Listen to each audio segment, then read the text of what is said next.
Yan ilalagay yan dito. Yan. So ang paglalagay niyan, tanggal itong buong dashboard. Ayan. Aalisin talaga ito. So maraming tornilyong kakalasin. O yan.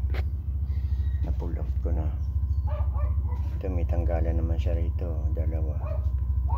So itong pinaka ano na ito, lalagyan ng mga barya yan. O kung ano yung lalagay, maalis na ito. Bali pag tinanggal siya, o yan. May tornilyong dalawa. Tatanggal. Okay, tanggalin natin. Ayan, tanggal na siya. Sakit lang naman dito tsaka yung sa antena. Ayan, pull out na siya. Mas mabuti pa rin yung nagte-tester. Tester ko ito. Bali yung ground niya ito. Yung positive niya ito. Black negative, red positive. So ito na yung pinutol ko na siya, dalawang yan. Bali i-tester ko siya, ito ground, ito yung positive, o yung pumalo siya yung tester. Pag dito naman siya test light, mabuti na yung para ano, kung wala kayong tester na analog, kahit ito test light.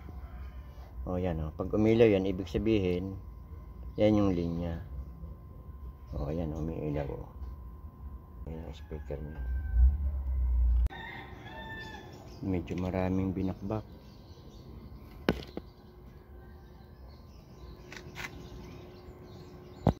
Ayan, sinukat ko, eksakto naman. O. Yan, okay na siya.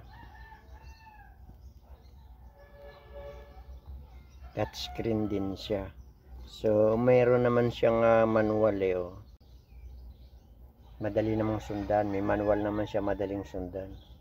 Yung kung paano magkabit ng mga wire at yung sa camera. O yan siya, okay na. Pag umaatras siya, yan. Ayun, pag in-neutral o mawawala siya, balik ulit siya sa radyo. O yun, ganun lang. Palit 2D na stereo. Okay, thank you.